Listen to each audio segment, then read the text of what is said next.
Hello everybody. Well, this is a quick tutorial on the best way to assemble these box fan units, alright? So every group is going to have a box with a fan inside, and you're also going to get 4 of these MERV filters. The nice thing about the MERV filters is that they're 20 by 20, so it doesn't matter which direction you actually do these in. I recommend when you create your cube, have them vertical, okay? Have them vertical because as the light hits it, if they're horizontal, it makes them look really dark and extra dirty. We don't want that. So if they're vertical like this, there is really no shadow, okay? You can maybe see the difference. I don't know. Maybe not. Anyway, there's also airflow indicators on these things. So as the air comes in through the side, we want the arrow to point in the direction that the air should be coming into the fan, all right? So that's the first thing. The next thing is when you unpackage the fan itself, don't destroy the cardboard. The cardboard here is going to become the base of our unit. And then on the top, on the top part here, top or bottom, it doesn't really matter. This right here, you're going to be cutting out the center portion of this to put on top of the fan, and you'll see all of this in the instructions provided. The instructions are pretty much step by step, okay? What I'm going to give you is a little homemade compass. Well, what do I mean by that? Well, you need to figure out a creative way to find the center of this, okay? When this is going to become the top portion, and you have to cut this center circle out, well, one of the easiest ways to do it is to just take a meter stick and connect each corner. Draw a little line right here in the middle. Do it here too. Boom. Now you found the exact center of this square, okay? Right here. So let's just say I know exactly where that's the center of the square is. What I can do is I can put this. This is about an 8-inch radius for my circle that I'm going to draw. So let's just say that this is the center right here. I don't know. It's close enough. You can take a little pen like this, put it in the other loop, and draw a circle. That's so cool. All right? And then one person on your team is maybe going to be the cutter person. All right? And they're going to have to cut this center circle out so that you can put this on top. And the reason why we do that and put this thing on top is because the corners of the fan, you'll end up seeing kind of a reverse flow almost. And so if we can cover up the corners and some of the sides, we actually see better airflow. And that's thanks to the physics department at University of Arkansas. Okay, so that's that. Now, when you get ready to start putting these things together, what I recommend you do is just have 8 little pieces of tape sitting here ready to go. Because what you're going to want to do is you're going to want to put these things together something like this. Notice, they're vertical right now, okay? So if you do this, and you already have a couple of pieces of tape laying around, it's nice. Because you can just slap these pieces of tape on here, just so that it kind of holds it together loosely, okay? So I do that, and then I do, let's say, bottom. Pretty simple stuff here, okay? So now I got the bottom connected and the top. So you can see what I'm doing, right? Now, when you put this thing together, this is the one area where you can mess this up. And you have to take it apart and redo it. Listen up. Get off your phone. Okay. Okay. So now, look at what I've got, right? I've got this one is on the outside of this one.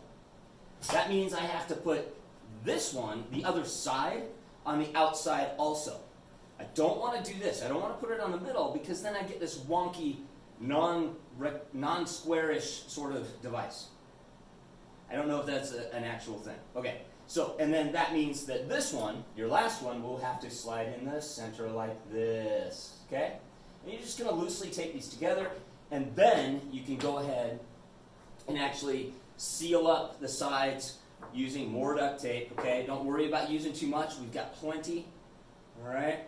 And I'm just going to take this apart because another class is going to be using this. Okay, so I think everything else is really self-explanatory in these directions right here. The fans maybe one thing I could talk about. When you actually take the fan out, wow, let's take a look. Okay.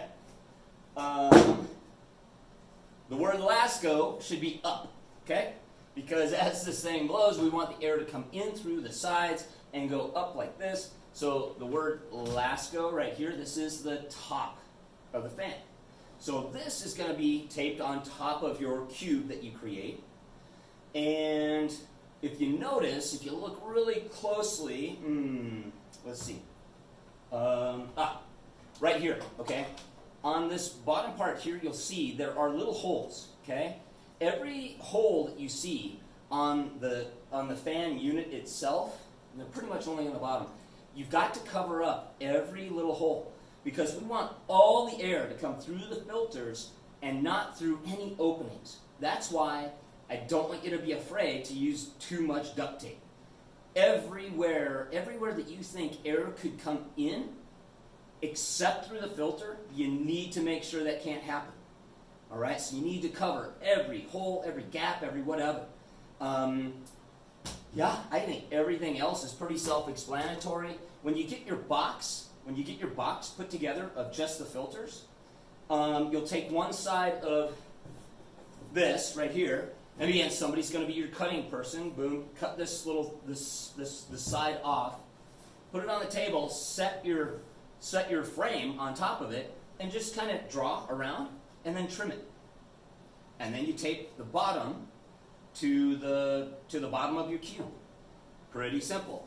Doesn't matter which side is up or down, because you're not really going to be able to see it anyway. When you do the top part, let's not have the LASCO stuff visible. Let's not have the packaging visible. Have the other side of the cardboard visible from the top. Okay? If you need to, in room 8100, Miss Tesdal's box that I built for her, that actually has the top that looks like what I want you to build. The ones in the classroom here, all I did was cover the corners. I want you guys to cut that concentric circle out of the center of one of these to put on top. Okay? So what you can do is put the date that you created, like 1/12/22. Okay, so now we know when we built these things, and they should be good. These filters should last for about 6 months. I think that's about it. Be careful with the scissors. I do have a couple of box cutters, okay? So you can use those. You're going to have to share some of those things. So I've got some good pairs of scissors, some box cutters. I might actually go buy some more this weekend, just so we have more of them. And I don't know, have fun. You know, you can decorate these things a little bit. I was like, man, I could even get paint. But we want to keep down the VOCs. These are potentially toxic fumes that could be created by anything. You have them in your house. If you get new carpeting and you have that new carpeting smell, it's actually chemicals floating around, and sometimes we don't want those. All right, and some people are very sensitive to those. Okay, wow, that's about it. Have a blast. You can use some markers. You can decorate them a little bit. Ooh, go away COVID, or I don't care. Whatever you want to do, as long as it's suitable for a classroom. All right, you guys take care. Have a blast.